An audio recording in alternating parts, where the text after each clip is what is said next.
நண்பர்களை யோசிக்க வேண்டும். சாஸ்திரியிடம் நிருபர்கள் சென்று நீங்களா பிரதமராக போகிறீர்கள் என்று கேட்ட பொழுது அது எனக்கு தெரியாது, அதை நீங்கள் காமராஜரிடம் கேட்க வேண்டும் என்று சொன்னார். சாஸ்திரியின் மறைவுக்கு பிறகு இந்திரா காந்தியை கொண்டு வர காமராஜ் முடிவெடுத்த பொழுது அந்த இந்திரா காந்தியிடம் நிருபர்கள் சென்று நீங்களா பிரதமராக போகிறீர்கள் என்று கேட்ட பொழுது இந்திரா காந்தி என்ன சொன்னார்? My future is in the hands of Kamaraj. You go and ask him. என் எதிர்காலமே காமராஜிடம் இருக்கிறது என்று சொன்ன அந்த இந்திரா காந்தி தான் யார் இந்த காமராஜ் என்று பிறகு கேட்டார். அதுதான் வரலாறு. 2 பிரதமர்களை உருவாக்கியவன். 5 ஆண்டு காலம் அகில இந்திய காங்கிரஸ் தலைவர், 15 ஆண்டு காலம் தமிழ்நாடு சட்டமன்றத்தின் உறுப்பினர், 10 ஆண்டு காலம் நாடாளுமன்றத்தில் உறுப்பினர், 9 ஆண்டு காலம் தமிழகத்தினுடைய முதலமைச்சர், 14 ஆண்டு காலம் தமிழ்நாடு காங்கிரசின் தலைவர். செத்தார். நண்பர்களே, 10 வேட்டி 10 சட்டை 63 ரூபாயோடு செத்தார். காரணம் என்ன? காந்தியத்தின்படி வாழ்வது. பொது வாழ்வு என்பது அவ்வளவு புனிதமானது. நான் அடிக்கடி சொல்லுவேன், எல்லா உறவுகளையும் துறந்துவிட்ட துறவியால் கூட துறக்க முடியாத ஒரு உறவு தாயின் உறவு. ஆதிசங்கரர் அனைத்து உறவையும் துறந்தார்.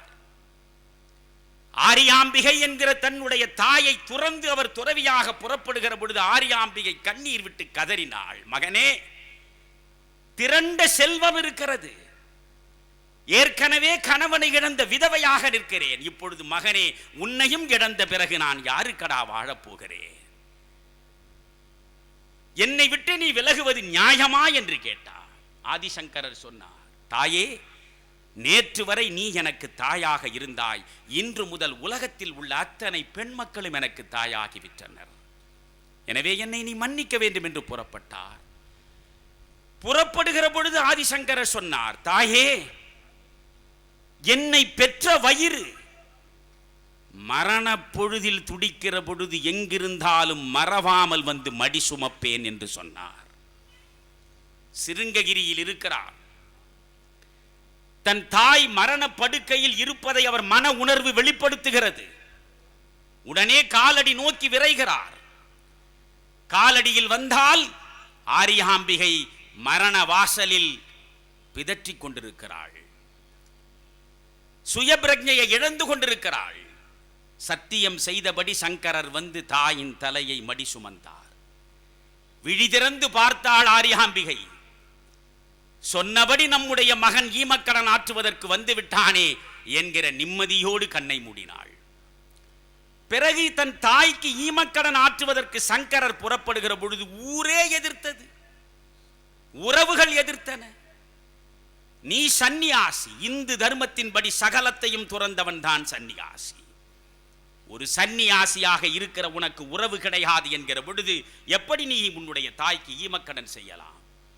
எங்களை மீறி நீ செய்தால் உன்னை நாங்கள் சமூகத்திலிருந்தே தள்ளி வைப்போம் என்று சொல்லி அத்தனை பேரும் விலகி நின்றார்கள். எல்லா உறவுகளையும் துச்சம் என்று தூக்கி எறிந்த அந்த ஆதிசங்கரர் தன்னுடைய தாயின் சடலத்தை தன் தோளிலே சுமத்தி நீண்ட தூரம் நடக்க முடியாது என்பதனால் வீட்டின் கொல்லைப்புறத்திலே கொண்டு போய் கிடத்தி 5 பாடல்களை வடமொழியிலே பாடியிருக்கிறார். அதுதான் மாத்ருகா பஞ்சகம் என்று இன்று வரை வடமொழியில் பேசப்படுகிற அமரகாவியம். எப்படியெல்லாம் தாய் என்னை வளர்த்து ஆளாக்கினாள் என்பதை அந்த 5 பாடல்களில் சொல்கிறார். விளக்கமாக சொல்வதற்கு நேரம் இல்லை. தன்னுடைய தாய்க்கு ஈமக்கடன் ஆற்றினார் ஆதிசங்கரர். காரணம், எந்த உறவை துறந்தாலும் துறக்கவே முடியாத உறவு தாயின் உறவு என்று இன்றைக்குள்ள இளைஞர்கள் முதலில் தெரிந்து கொள்ளட்டும். முதியோர் இல்லங்கள் இல்லாமல் இருப்பது. ஆதிசங்கரர் துறக்கவில்லை. பட்டினத்தார் சோழ பேரரசனுக்கே கடன் கொடுக்கக்கூடிய அளவுக்கு சொத்து வைத்திருந்தவன். அத்தனை சொத்தையும் ஒற்றை வரி கவிதை கொடுத்த ஞானத்தினாலே தூக்கி எறிந்தான். காதருந்த ஊசி வாராது காணும் கடை வழிக்கே. இந்த ஞானம் இன்றுள்ள மனிதர்களுக்கு இருந்தால் திகார் ஜெயிலுக்கு போக வேண்டிய அவசியமே வந்திருக்காது. எவ்வளவு சம்பாதித்து என்ன பயன்? உங்களை நான் கேட்கிறேன். பணம் பணம் பணம் என்று பணத்திற்கு பின்னாலேயே பல்லெளித்துக் கொண்டு செல்வதுதான் வாழ்வு என்று கருதக்கூடிய சமூகத்தை கேட்கிறேன்.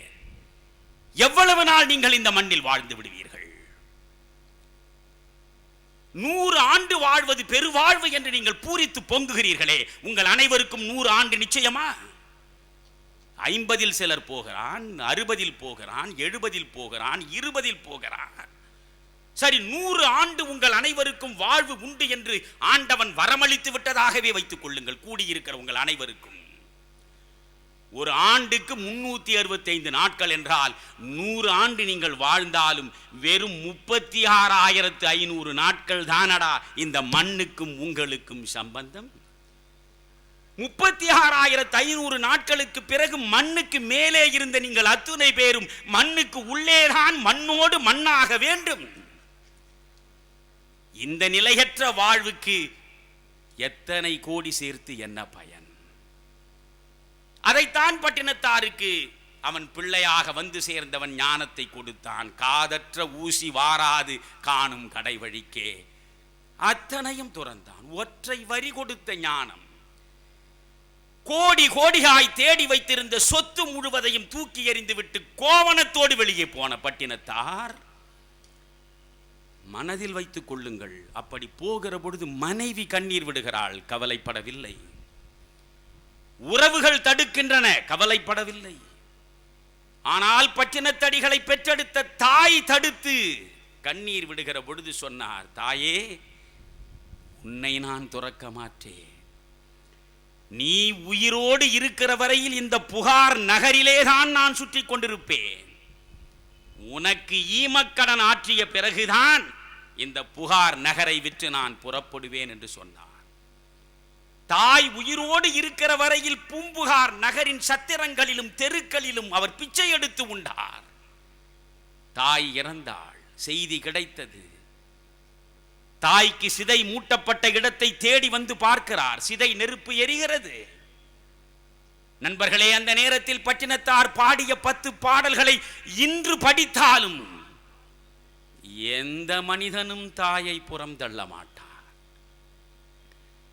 2 திங்களாய் அங்கமெல்லாம் நொந்து பெற்று பையல் என்ற போதே பரிந்தெடுத்து செய்ய இரு கைப்புறத்தில் ஏந்தி கனகமுலை தந்தாளை எப்பிறப்பில் காண்பேன் இனி. முந்தி தவம் கிடந்து 300 நாட்சுமந்து அந்தி பகலாய் சிவனை ஆதரித்து தொந்தி சரிய சுமந்து பெற்ற தாயார் தனக்கோ எரிய தடல் மூட்டுவே. வட்டிலிலும் தொட்டிலும் மார்மேலும் தோள் மேலும் கட்டிலும் வைத்தென்னை காதலித்து முட்டச் சிறகிலிட்டு காப்பாற்றி சீராட்டும் தாய்க்கோ விறகிலிட்டு தீ மூட்டுவே.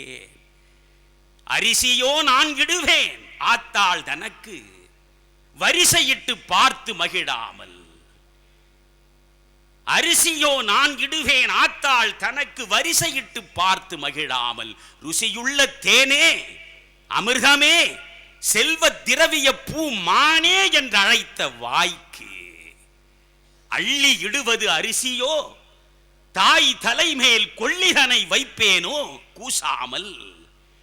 மெல்ல முகம் மேல் முகம் வைத்து முத்தாடி என்றன் மகனே என்று அழைத்த வாய்க்கு என்றெல்லாம் புலம்பிய அந்த பட்டினத்தாரை யோசியுங்கள், யோசியுங்கள். சகல உறவுகளையும் துறந்த சங்கரருக்கு தாயை துறக்க முடியவில்லை. எல்லா உறவுகளையும் தூக்கி எறிந்த பட்டினத்தாரால் தாயின் பிரிவை தாங்க முடியவில்லை.